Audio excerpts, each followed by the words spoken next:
So, hi, folks. I've got a fantastic guest with me today. I'm very honored to have Michael Emmett, who's had a book out, Sins of Fathers, and who's had just the most amazing life. It should be a movie, shouldn't it, really? See, I think for me, what the key is, the darkness was so dark, Mhm. yeah, functioning under addiction, Yeah. greed, lust, all those sort of things.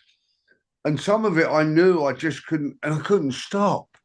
It was my desire to change the way that I felt. Mhm. And it just said there was 30 years of chaos. Do you look back on that? Do you have major regrets? Because I mean, I haven't explained Michael's past because I wanted him to kind of do it himself, and I didn't want to define him in a certain way. But I mean, Okay. do you regret your sort of criminal past, or how are you with it? I don't regret anything. Hmm. I'm not happy with a lot of it. Hmm. But we seem to always remember the bad that we've done.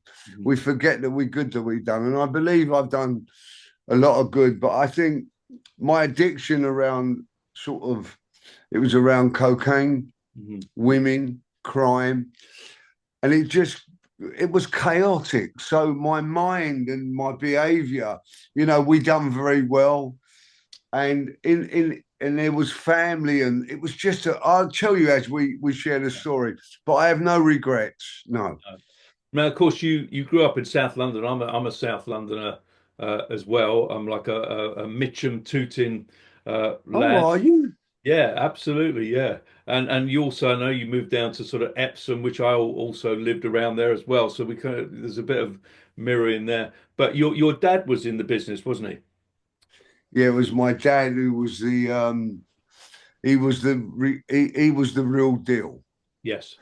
He chose it as a profession. He could fight. Yes. Uh, but in the book I wrote is, and I'm not promoting it. It's called No, The we want to Sins of. promote it, Michael. We want to promote it. And we're Right, going well, that's it to, there. yeah, we're going to put it up on the screen as well. Yeah. Yeah. Right. So the reason I called it Sins of Fathers, right, is because I sat in a prison cell with my dad, Mhm. and sadly, I don't want to speak ill of him because he passed away. My Mhm. mother said to me on the very first visit, she said, "You're going to find out things about your dad that you don't like, intimacy and things like that. Not that he was whatever." And I started to see his behaviour at very close quarters in a prison cell. I mean, you couldn't swing a cat in there. Yeah. And there was stuff I loved about him, but it was also stuff that I thought, oh my God, some behavior patterns. Then I started to realize I had the same behavior. Mhm. So it was inherited. Mhm. And I don't want to get too biblical with you, but the Bible does say Mhm. about the sins of the forefathers. Yes. Yes. And I do believe there's a hand-me-down trait. I mean, my grandfather, my dad's dad, Mhm. he killed himself by drinking acetone. Mhm. And they found him with the acid burnt his gut. Mhm. It's quite heavy. And they found him with the lining of his stomach coming out of his mouth.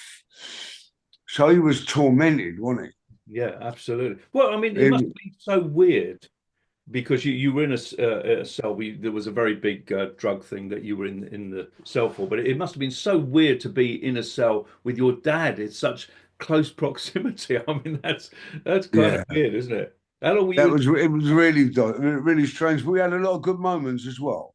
Yeah, yeah. But it was weird. And in a way it had its comfort. Mhm.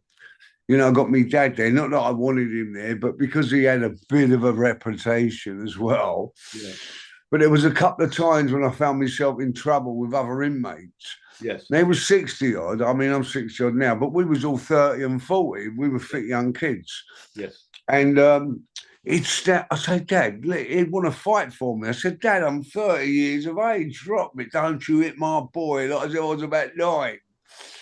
Um, and he had a sense of authority. Yeah. I felt safe when he was around. Yeah. And plus, I loved him unconditionally. But he didn't But want you to to really go in the business, did he? When he No. started off, and you kind of worked your way in just by doing stuff yourself, and he kind of then brought you in, didn't he?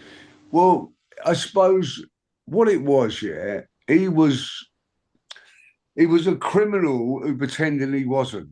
Yes. So we was down in Epsom. He used to go to boot sales all the time and buy. He was a character, and buy all like penny cups and saucers. And he'd sit in his garden, putting like a pound on them. And I say, Dad, I said, everyone can see in the garden. I said, build the wall up. He went, I want them to see. So it was his way of behaving like a normal man. So the that ability as well, and he didn't want me. I mean, I started thieving when I was 13 out of Woolworths in New Malden, Right. and I got a clump as well. And then as I went through it, I was a bit bigger. I was playing rugby. Could have a bit of I could throw a right hander, Mhm. but he wanted me. He didn't want me involved. My mother was He had 4 marriages, had 7 children, Yeah. and his eldest one, Brian, he was a bank robber. Mhm. The other 2 boys sadly both died. My sisters went on, but we all had a dysfunctional character. Yeah. And I believe it came out of him. And once he saw that I was doing it myself, Mhm. because I worked for him selling lorries and cars, Mhm. then eventually I had the right size, the right voice or whatever. And I got on with all his friends. Right. Right. Did you feel So very much at home with those people? yeah, I'd been integrated. You don't realise you took your baby French at a young age. You start talking it, Yeah. and so it integrated. Where my mother, she was she was the antidote of my father. Right. Where he was so off key, Mhm. she was so normal and Right. wonderful and peaceful, Mhm. and come from a family from Stockwell, war people, flower sellers, played the piano, liked a pint of beer, liked to bet. And that was that. Yeah. But Brian's family, Yeah. I mean, he was the only boy, but his sisters had it. They had something spiritually, I believe, what wasn't right. Yeah.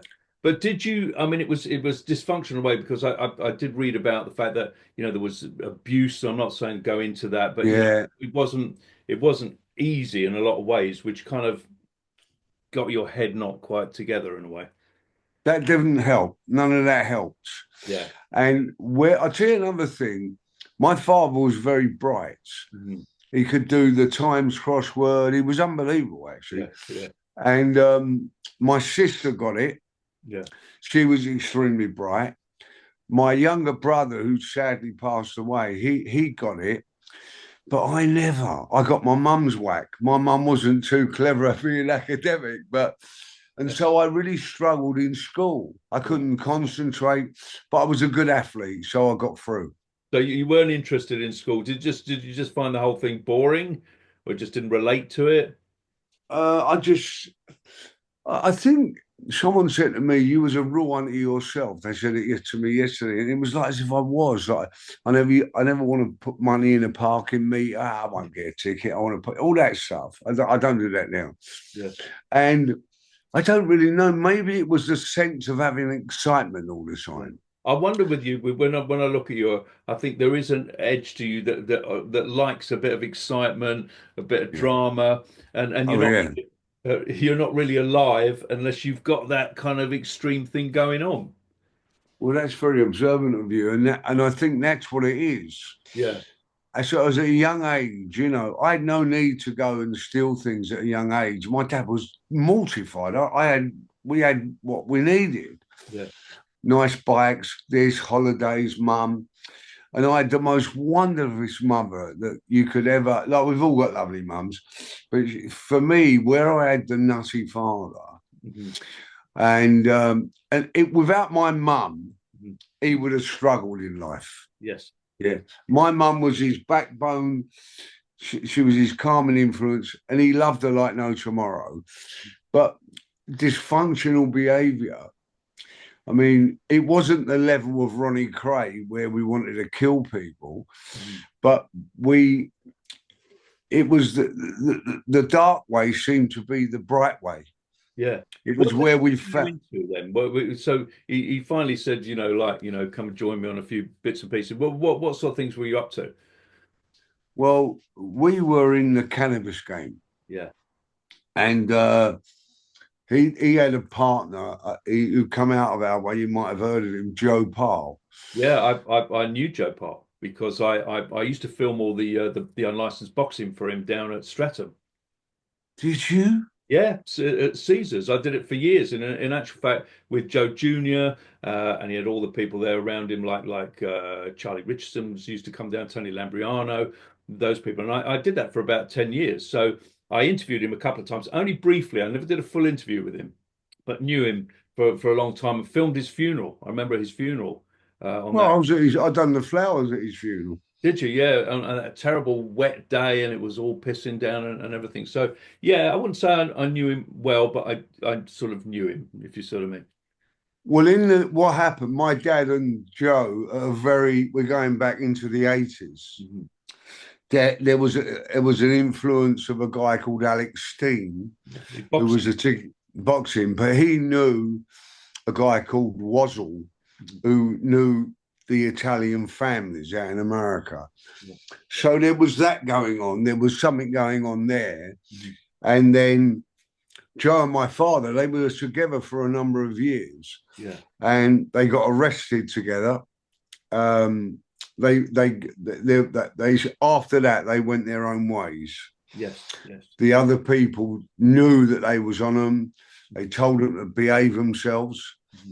Mhm. Joe went his way, and they fitted Joe up, I believe, Mhm. in Pinewood Studios with some Class A drugs. He got 14 years. Yes. Yes. Yeah. And at the same time, they put this surveillance on my father, Mhm. and the surveillance came on me. Right. And we had an intense Mhm. 18 months with them, following us and things like that. We sort of half knew. Mhm. And then greed gets the better of you. Mhm. And we carried on. And there was a few times that we, whoa, hold on a minute here. But we went nut down. Yeah. It was a huge importation, which was worth a lot of money. Was it? I was looking at. Wasn't it like 13 million or something? Yeah, something like that. Yeah. Yeah. But Yeah. so there was this, we got arrested at gunpoint, Yeah. and I Tell me thought, about wow. that. Just go back on that. So what was it like? You suddenly got surrounded by loads of police and guns to the head. What was the whole situation? So a friend of mine lived down in North Devon, Mhm. yeah, and that is where we was bringing it in at a place called Biddeford, Yes. yeah. Yeah. And I was down there. He was a lovely boy. He's a lovely boy, Peter. We wasn't going to be hands on. Mhm. And then something happened with the phones. Mhm. So we went to investigate. Mhm. And as we went down to, yeah, we were harmless. We wasn't trying to hurt anybody. We went down to the quay. And as we went over this small bridge, Mhm. there's a little, there's only a sort of very narrow road. We went over the bridge, and as we went over the bridge, this car came towards us. Mhm. We couldn't turn around. There's the river there, the sea there, sorry. The cannabis is there. They're all nicked. All the fishermen, and they're all arrested.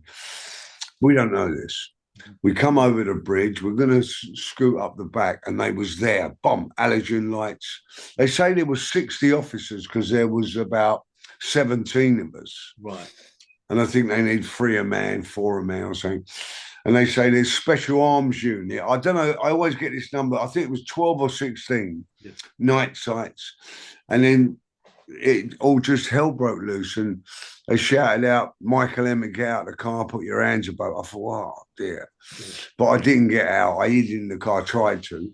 Bracken got out. He was very brave, Peter. And they pistol whipped him. The driver collapsed. I jumped out. But I was quite angry at the time, and they was a little bit dubious. Mhm.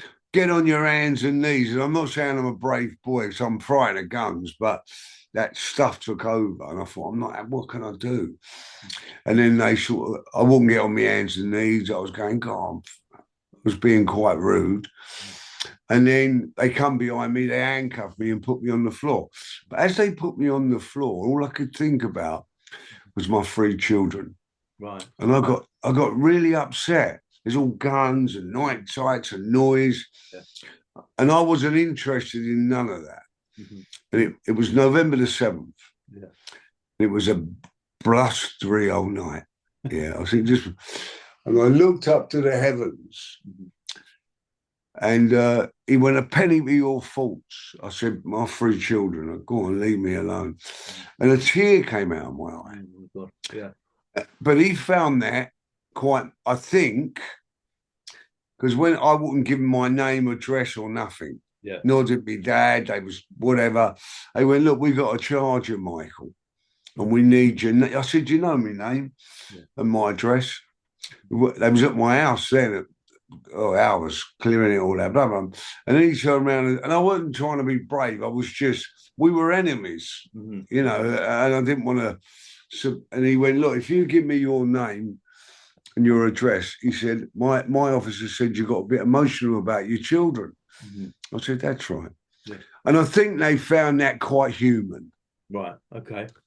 And he sort of then said, if you give me your name and address, he said, I'll let you phone your kids. I said, okay then. So I just said Michael Emmett where I lived, and he get me phone my wife and my children. Was that an emotional phone call for you? Yeah, Mm. I'm a bit of a baby. You Okay. know, I'm quite. My mum spoilt me, Right. and I do get emotional. I have these emotional. You know, I care. Some of my behaviour you wouldn't attribute it to, but I really care about broken people and people Yeah. who've got nothing. And you know, I really have, and I work in that area now in my Yeah. life. I do a lot of work with them. Yeah, it's So yeah. interesting. You are a kind of dichotomy because I know you had the very much the sort of rock and roll lifestyle. You were, all over the globe. You had, girlfriends and all of that. But there is obviously a very humane side to you that does care about people. Yeah, there is. I'm a mixture of an opposite. I Yeah, can be so caring yet behave so uncaring. yeah. You know, my affairs weren't nice to my wife. Mhm. Um, we have three beautiful children, and we have today eight beautiful grandchildren. Oh, wonderful. We're still friends. Yeah, I then married another girl out in Marbella, a girl called Daniela, yeah. and she instigated a lot. She supported me big time in prison. Mhm. And she's a very caring girl. We're still friends today, Mhm. but I hurt them. Yeah. You know, I didn't mean to hurt them, but it's good that we're friends today. So I must have done something right. Yeah, I'm a little bit like Marmite, love him or hate him. Do you know what I mean? But I try my best with what I've got. Tell me a bit about that kind of drug addiction and that lifestyle you had because you were all over the Morocco and all these different places, Port Banús and stuff like that. I mean, there must have been an element of you that absolutely loved it. It must have been really exciting, women, drink, drugs, and all that. There must be. How was it? I suppose if the intentions are not pure, Yes, then it's just a high for a moment. yes, And the addict always feels like he needs to be fixed. yes, It's the wanting in the getting that's the drive. I yeah, want Coke, I want Coke, I want Coke. When you got it, you go, oh, yeah, yeah. yeah, So, did I have some fun? Yeah, yeah, I did. yeah. I mean, I hate to say this, but I used to really enjoy smuggling Oh, did and, you? being naughty, living on the edge. Yeah, And obviously there was money, yeah, but when things aren't right, no matter how much you try, I mean, some people, I don't know, might have got away with it, but I never. yeah. My conscience was never right. I don't know why. Right. And then the addict, used to just do what it wanted to do. And it was like, well, and I had it bad, actually. Yeah. I mean, I had a drink for 26 years, but I had it bad. I couldn't, there's a saying, they go, one is too many, a Yes. thousand not enough. And that was me. Yeah. I mean, So how strong was that addiction? Were you absolutely ruled by it? I wasn't ruled by the drugs. No. I was ruled by the addict. Right. That's a difference. Okay. So there's habits, Yes. or there's chronic desires. Yeah. Yeah. And I realized that it was like something that was just fixing my peculiar excitement. I couldn't get up in the morning, just have a normal morning. I always had to be right lively. I was like as if I was like, it was bizarre. It Were used you to break my. difficult to live with? I mean, I would imagine with that kind of hyper, need for excitement, you must have been you a nightmare to live with. I was, but there was a lot of fun as well. Yeah, yeah, I bet. Like spontaneously, I just say to the children and Tracy, get you all yourself together. We're going to, and we'd go away to France or Yeah, whatever. We had some great holidays. yeah, And, but there was always something dark in the background. yeah, And it wasn't had to be crime. It had to be, I was being dishonest to myself.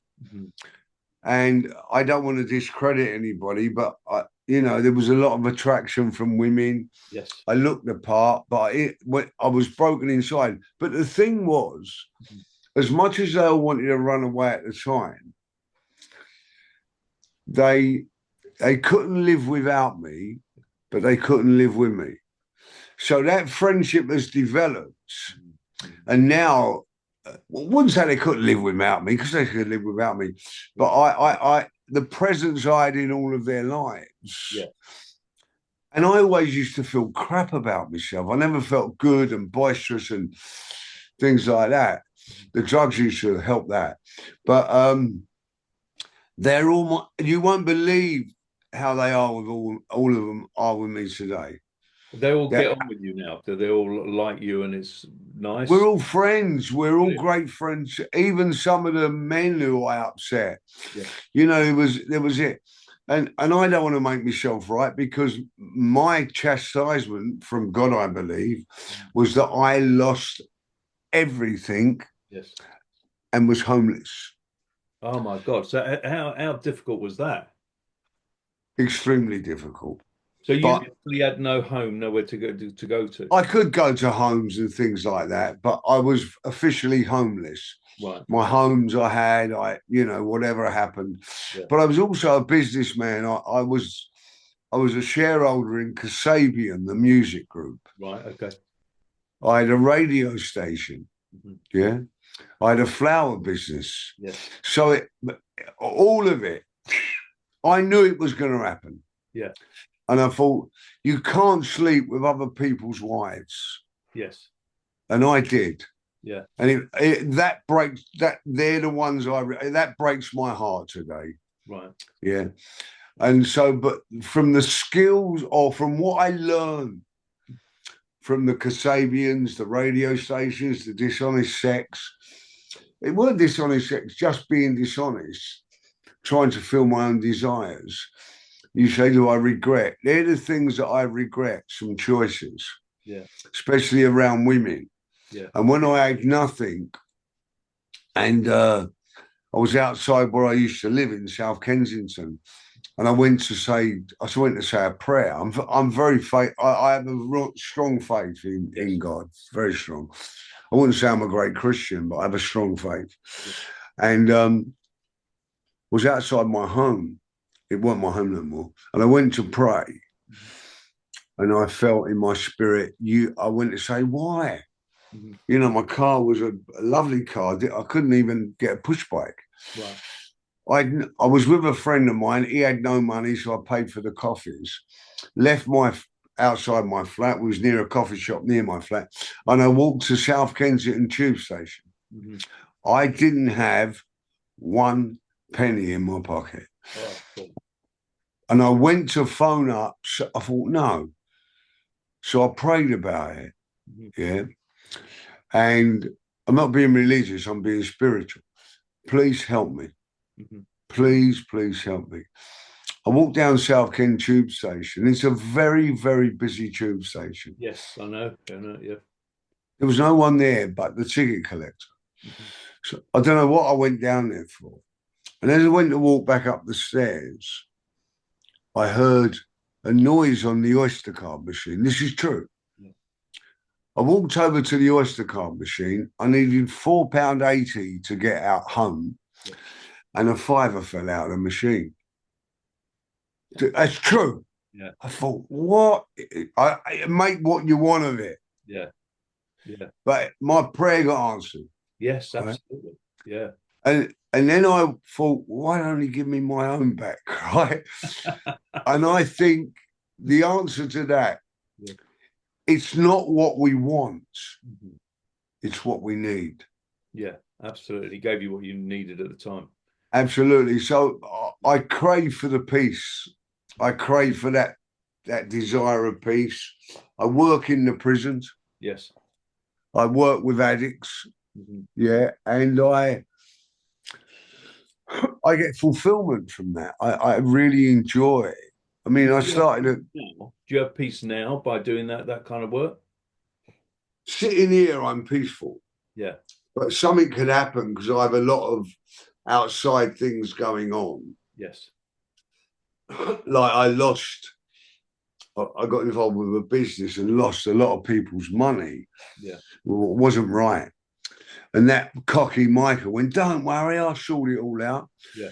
And I didn't steal the money at all, but it got stolen. And or the business went wrong. Mhm. And I said, I'll pay it back. Da, da, da. So I made a mistake.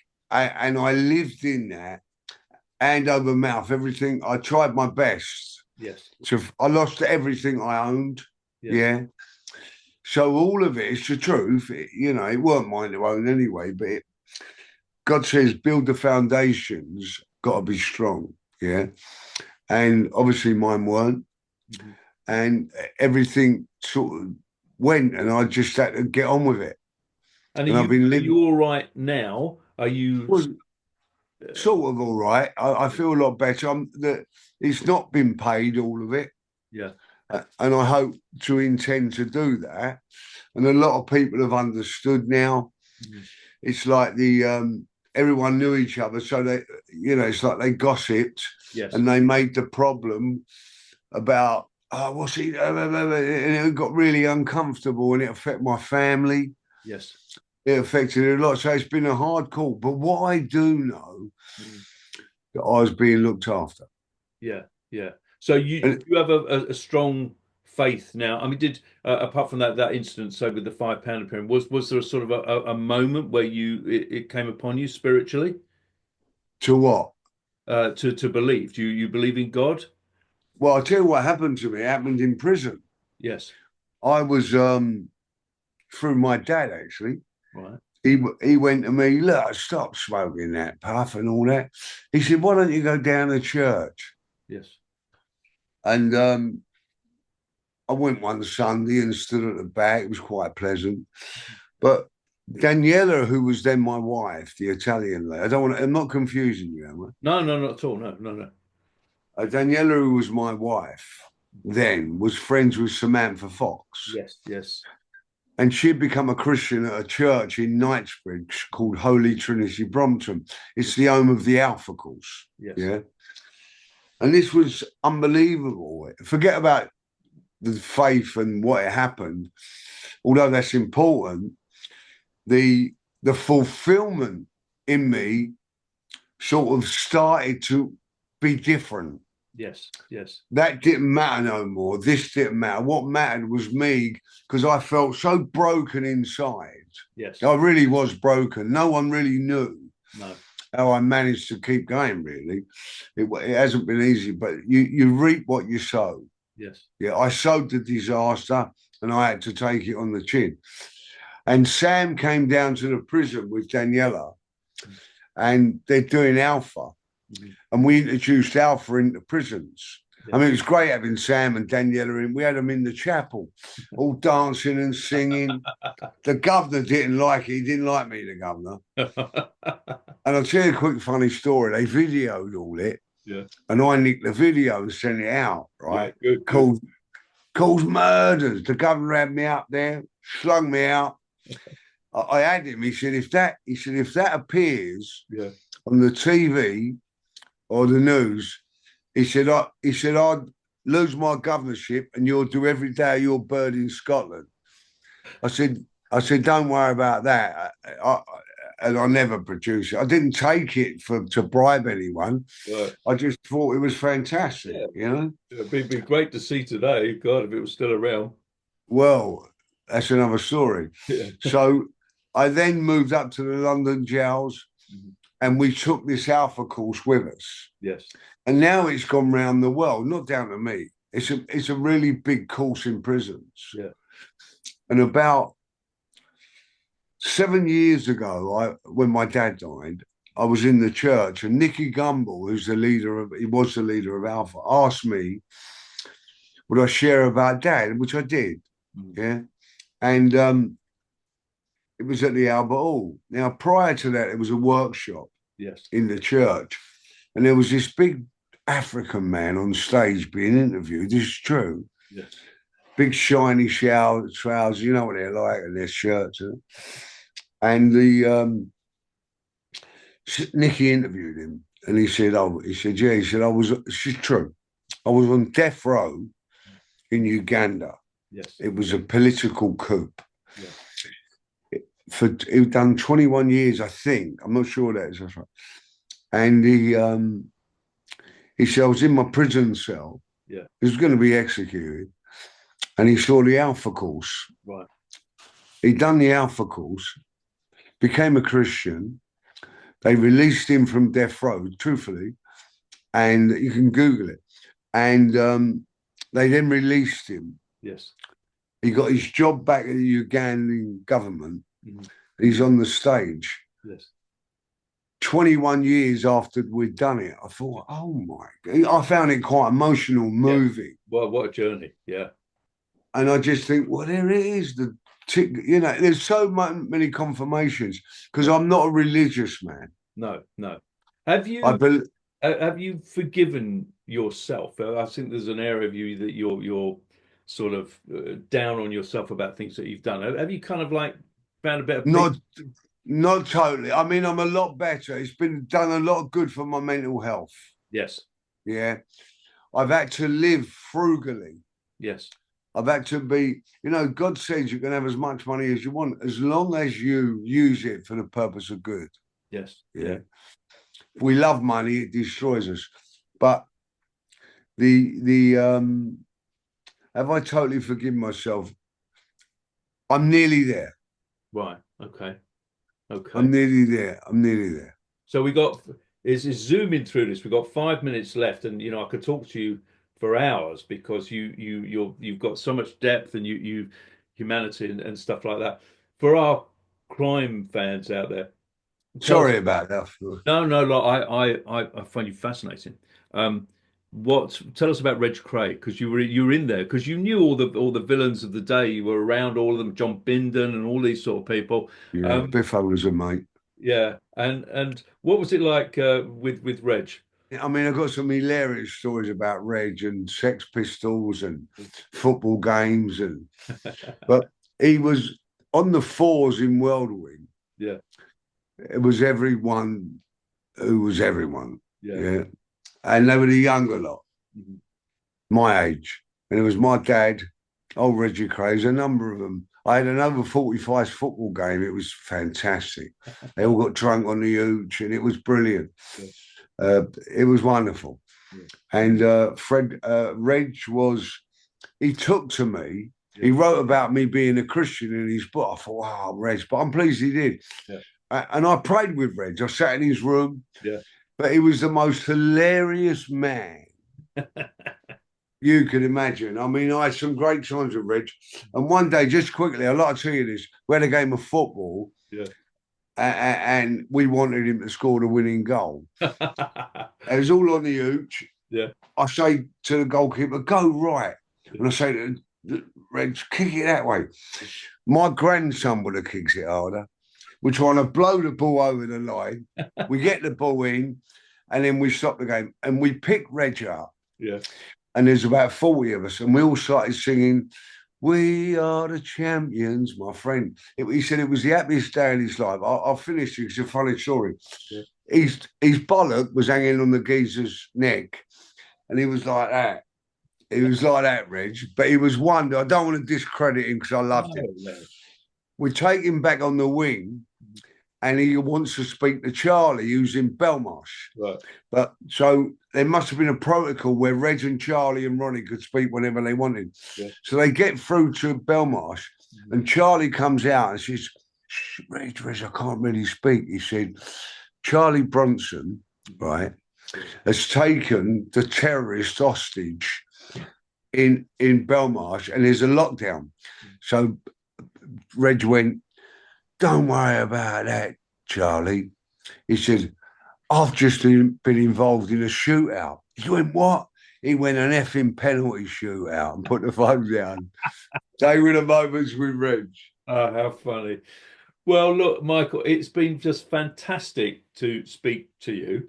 I'd love to do hours with you, but we kind of limit it. But your book, people can still get your book, can't they? On Amazon, yeah. It's been out 4 years, but Yeah. it's Sins of Fathers. Yes. Buy it. Yeah. Because it doesn't. Buy it, fascinating man, you know. Thank you so much. Yeah, you really should buy it. And I'm hoping one day, Michael, I might meet you. And I know your health hasn't been great at the moment, so I know that anybody watching this will be wishing you absolute, success with your health and hoping it's improving. Yeah. Thank you very much. I appreciate that, Liam. I really do. And It's been my you look I, after yourself. And people out there, come on, buy the book. This man, needs a bit of looking after and a bit of love and support. He's a great man. So I really appreciate it, Michael, that you spoke to me today. bless you, brother. And let me tell you, things are getting better. All right. Great. I'd love to meet you one day. Where do you live now? Sorry. I'm up in Northamptonshire, but often down in London. So you're Well, based in London. yeah, let's have a cup of tea one day. I'd like that. Yeah, brilliant. I look forward to it, Michael. Bless you, mate. All Take the very care. best to you.